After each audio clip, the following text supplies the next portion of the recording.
Hello बच्चों, ये है आपका पाठ रक्त और हमारा शरीर, इसके प्रश्न उत्तर। पहला प्रश्न है, रक्त के बहाव को रोकने के लिए क्या करना चाहिए। रक्त के बहाव को रोकने के लिए उस स्थान पर कसकर एक साफ कपड़ा बांध देना चाहिए ताकि दबाव पड़ने से रक्त का बहाव कम हो जाता है। फिर घायल व्यक्ति को जल्दी से डॉक्टर के पास ले जाना चाहिए। खून को भानुमति का पिटारा क्यों कहा जाता है? ये एक इम्पॉर्टेंट क्वेश्चन है, बार बार एग्जाम में पूछा जाता है, तो इसको प्रैक्टिस कर लीजिए। भानुमति का पिटारा यह एक ऐसी लोकोक्ति है जिसका अर्थ है कि एक पिटारे में भांति भांति की वस्तुएं, भांति भांति यानी तरह तरह की वस्तुएं। खून को भानुमति का पिटारा कहा गया है क्योंकि यदि सूक्ष्मदर्शी से खून की एक बूंद को जांचा जाए तो उसमें लाखों की संख्या में लाल रक्त कण मौजूद होते हैं जिनकी हम कल्पना भी नहीं कर सकते। इसके अलावा सफ़ेद कण व प्लेटलेट कण भी उसमें पाए जाते हैं। तो लेसन समझाते समय मैंने आप लोगों को बताया था कि हमारे शरीर के रक्त के एक कण में लाखों संख्या में लाल रक्त कण, सफ़ेद रक्त कण और प्लेटलेट्स होते हैं। इसीलिए हमारे खून को भानुमति का पिटारा कहा गया है। एनीमिया से बचने के लिए क्या क्या खाना चाहिए? एनीमिया से बचने के लिए हमें पौष्टिक भोजन का सेवन करना चाहिए।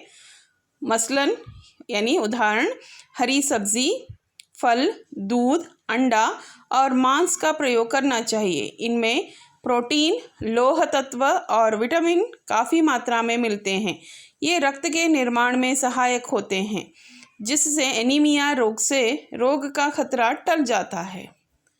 पेट में कीड़े क्यों हो जाते हैं? इनसे कैसे बचा जा सकता है? पेट में कीड़े दूषित जल और खाद्य पदार्थों द्वारा शरीर में प्रवेश करते हैं, अतः इनसे बचने के लिए खाद्य पदार्थ ग्रहण करना चाहिए। साफ जल पीना चाहिए और भोजन करने से पहले हाथ अच्छी तरह से धोना चाहिए। इसके अलावे नंगे पैर हमें नहीं घूमना चाहिए क्योंकि कुछ कीड़े ऐसे हैं जिनके अंडों से उत्पन्न लार्वा त्वचा के रास्ते शरीर में प्रवेश कर आंतों में पहुंच जाते हैं। इनसे बचने के लिए ज़रूरी है कि शौचालय का प्रयोग किए जाए और नंगे पांव नहीं घूमें। रक्त के सफ़ेद कणों को वीर सिपाही क्यों कहा गया है? इसलिए कहा गया है क्योंकि वे हमारे शरीर की रक्षा करते हैं। ये रोग के कीटाणुओं को शरीर में घुसने नहीं देते, उनसे डटकर मुकाबला करते हैं। ब्लड बैंक में रक्तदान से क्या लाभ है? ब्लड बैंक में दान दिए गए रक्त को सुरक्षित रूप में रखा जाता है। किसी भी व्यक्ति को रक्त की आवश्यकता पड़े तो उसके लिए किसी भी रक्त समूह को रक्त वहां से लिया जा सकता है। इस प्रकार आपातकालीन स्थिति में ज़रूरतमंद व्यक्ति की जान बचाने में ब्लड बैंक में किया हुआ रक्तदान काम आता है।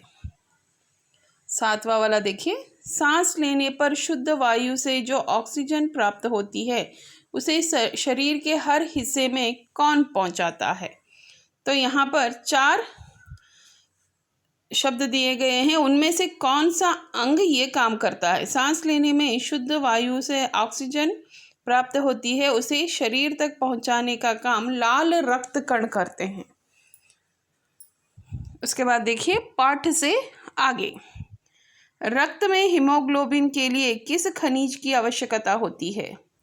जस्त की, शीशी की, लोहा या प्लेटिनियम की? तो उत्तर है लोहा यानी आयरन कंटेंट। आयरन कंटेंट से ही क्या होता है? हीमोग्लोबिन बढ़ता है।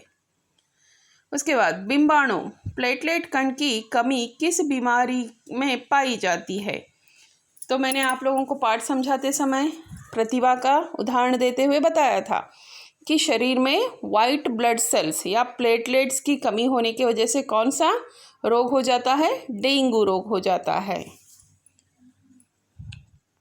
उसके बाद देखिए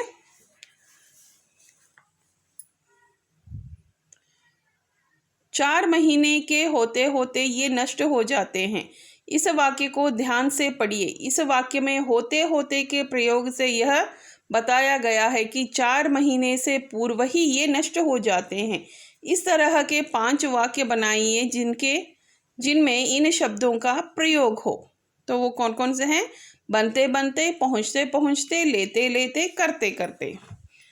तो इनको हम लोग क्या कहते हैं? द्विरुक्ति पद, यानी एक ही शब्द 2 बार बोला जाता है या रिपीट किया जाता है, उनको कहते हैं द्विरुक्ति शब्द। तो बनते बनते के लिए वाक्य मैंने यहाँ पर एक लिखा है, आप चाहे तो अपना ओन भी लिख सकते हैं। बनते बनते, इसमें देखिए मेरा काम बनते बनते बिगड़ गया। स्टेशन पहुँचते पहुँचते ट्रेन खुल गई या छूट गई। मैं कार लेते लेते रह गया। हम होमवर्क करते करते थक गया। वह होमवर्क करते करते थक गया। उसके बाद देखिए इन वाक्यों को पढ़िए। सड़क के किनारे किनारे पेड़ लगे हैं। आज दूर दूर तक वर्षा होगी। इन वाक्यों में होते होते की तरह किनारे किनारे और दूर दूर शब्द दोहराए गए हैं, यानी रिपीट हुए हैं, पर हर वाक्य में अर्थ भिन्न है। किनारे किनारे का अर्थ है किनारे से लगा हुआ और दूर दूर का बहुत दूर तक। आप भी निम्नलिखित शब्दों का प्रयोग करते हुए वाक्य बनाइए और उनके अर्थ लिखिए। जैसे देखिए ठीक ठीक, घड़ी घड़ी, कहीं कहीं, घर घर और क्या क्या। तो देखिए यहाँ पर ठीक ठीक यानी क्या? एकदम ठीक, यानी मैं ठीक ठीक हूँ। मेरा स्वास्थ्य अब ठीक ठीक है, या मेरा काम ठीक ठीक चल रहा है। घड़ी घड़ी यानी हर पल, हर मिनट। वह घड़ी घड़ी रुपये मांगते रहता है, या फिर घड़ी घड़ी मुझे चिंता होती रहती है। कहीं कहीं, कुछ जगहों पर, रास्तों में कहीं कहीं पेड़ नज़र आ रहे थे। तो हम लोग दूसरा भी लिख सकते हैं। रास्ते पर कहीं कहीं खड्डे थे। कहीं कहीं पर दुकानें खुली हुई थी। घर घर यानी हर घर में। घर घर में राम की सफलता की चर्चा हो रही है। घर घर में आजकल बच्चों का शोर सुनाई देता है। क्या क्या यानी कौन सी। आज तुमने बाजार में बाजार से कौन कौन सा फल लाया, या तुमने बाजार से क्या क्या खरीदा। उसके बाद देखिए इस पाठ में दिए गए मुहावरों और कहावतों को पढ़िए और वाक्य में प्रयोग कीजिए। भानुमति का पिटारा, दस्तक देना, धावा बोलना, घर करना, पीठ ठोकना। तो ये मुहावरे और कहावतें हैं। तो भानुमति का पिटारा क्या है? एक कहावत है, यानी बहुत सारे अजीबोगरीब वस्तुओं का एक ही जगह इकट्ठा रहना। दस्तक देना यानी हमें आकर अलर्ट करना। धावा बोलना यानी अटैक करना। घर करना यानी वहीं पर जम जाना। पीठ ठोकना यानी शाबाशी देना।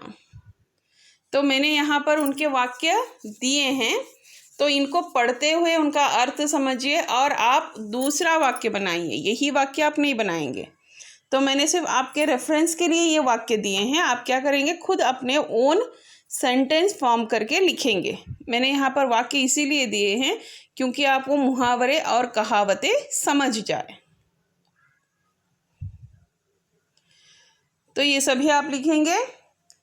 इसके बाद एक पेज छोड़ दीजिए। मैं आप लोगों को इस कहानी के लेखक यतीश अग्रवाल जी का परिचय भेजूंगी। तो पहला वाला पेज आप छोड़ दीजिए और इसके एक्टिविटी हम लोग क्या करेंगे? हम लोगों ने क्लास में चर्चा किया था ब्लड बैंक के बारे में, तो वो आप इसमें लिख दीजिए कि हुबली में कहाँ कहाँ पर ब्लड बैंक्स हैं। ठीक है। फिर उसके बाद आपके घर में किसी ने अगर ब्लड डोनेट किया है, कब किया था और कहाँ पर किया था, उसके बारे में एज अ एक्टिविटी उनका नाम और कहाँ पर उन्होंने ब्लड डोनेट किया था वो लिख लीजिए। ठीक है। बाय।